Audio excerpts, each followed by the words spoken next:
Diah Permata Megawati Setiawati Soekarno Putri, presiden dengan nama terpanjang dalam sejarah kepemimpinan di Indonesia. Pandai menari tradisional dan gemar menonton film-film India. Penyuka sambal, terutama sambal terasi, sambal matah khas Bali, dan sambal bawang.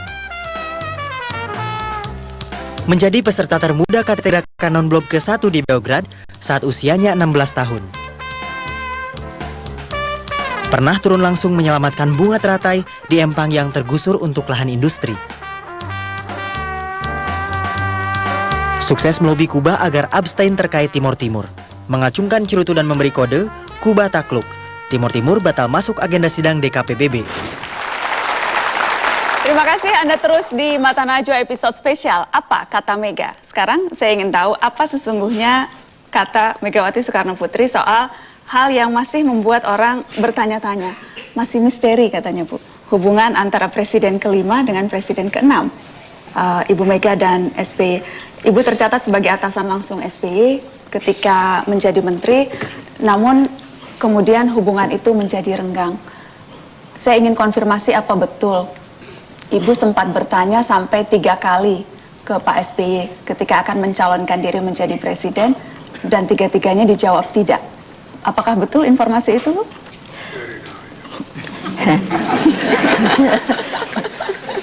Jadi sebenarnya tidak seperti begitu. Jadi pada waktu itu kan ada surat dari KPU yang dilayangkan melalui Sekretariat Negara. Urusannya sebetulnya untuk bisa mengetahui apakah dari kabinet gotong royong itu kan ada ketua-ketua umumnya yang akan nantinya ikut berkampanye.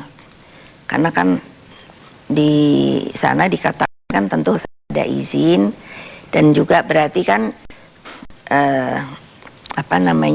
membuat jadwal yang tentunya harus dilaporkan ke KPU. Nah, saya waktu itu ditanya oleh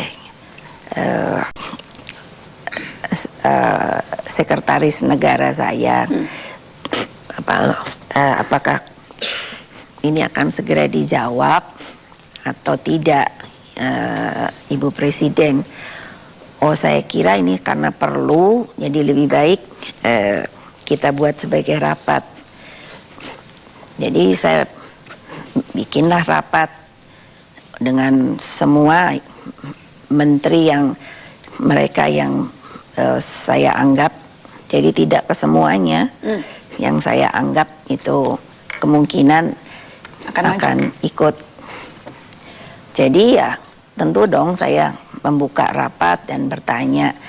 Saya dapat surat dari KPU dan ini harus dijawab. Dan menurut saya, karena di antara kita ini ada yang sebagai ketua umum, saya katakan seperti saya ketua umum, pada waktu itu Pak Hamzah juga ketua umum, waktu itu ada Pak Yusril itu juga ketua umum, apa lagi ya. Sehingga ya saya lebih baik mendapatkan jawaban secara langsung. Jadi ya saya tanya toh satu-satu ya. Kalau seperti Pak Hamzah mengatakan, meskipun saya ketua umum tapi belum mendapat perintah dari partai, sehingga saya belum tahu apakah akan ikut dan membuat jadwal. Pak Yusril begitu, sampai kepada Pak SBY? Ya, Susilo ya. Jadi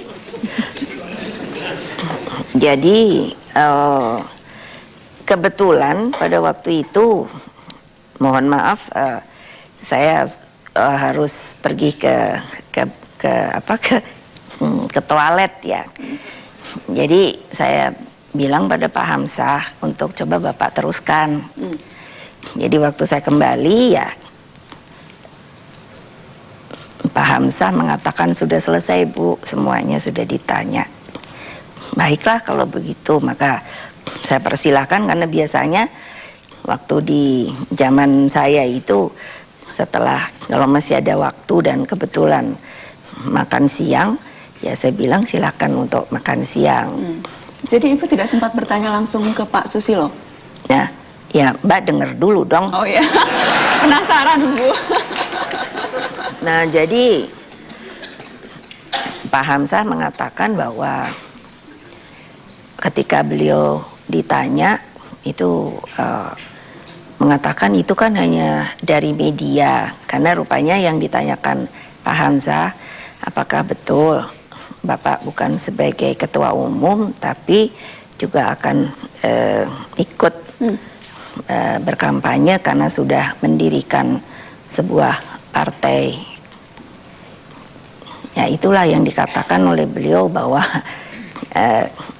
itu semua adalah berita dari media. Jadi dengan begitu kan saya berkesimpulan bahwa beliau tidak memberikan sebuah jawaban yang pasti. Ya, saya bilang pada Pak Hamzah, oh ya baik, terima kasih. Itulah yang akan saya sampaikan nantinya ke KPU. Ya, itulah ceritanya sebetulnya. Saya ingin kembali bicara soal partai yang sudah Ibu pimpin 21 tahun.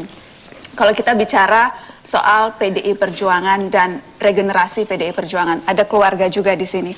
Apakah ketum PDI Perjuangan harus dari Trah Soekarno? Nah, menjadi sebuah pertanyaan kalau selalu ditanya pengganti ibu siapa. Jadi saya juga selalu mengatakan tidak bisa hal ini hanya dibicarakan di elit partai. Tentu kalau elit partai itu tidak akan berpikir, tentu dong, siapa sih yang tidak mau jadi ketua umum? Keren kan? Keren banget Bu. Keren. Sama presiden kan, paling enggak secara nasional itu kan juga strukturnya ada. Jadi saya mengatakan, tapi jangan lupa pengikut Bung Karno itu eksis, masih ada.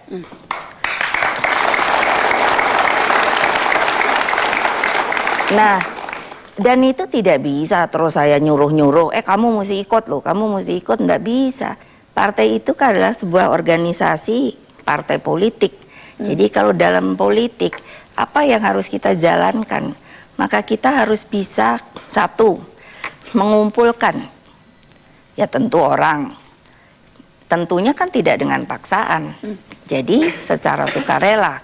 Makanya mereka yang masuk ke PDI Perjuangan sekarang itulah yang harus proaktif mencari dan masuk.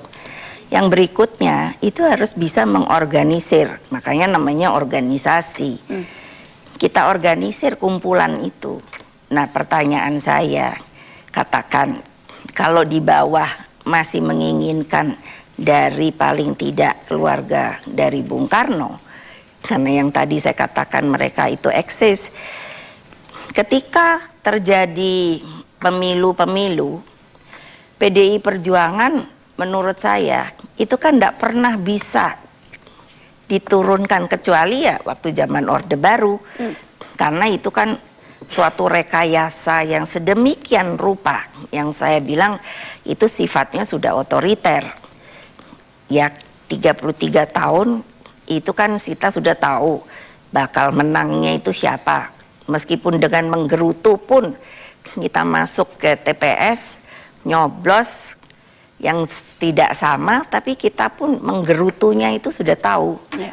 Nah, kalau sekarang yang eksis ini, kalau mengatakan kita tidak mau kalau bukan Trah Soekarno, lalu dibilang bahwa kan dibilang dinasti.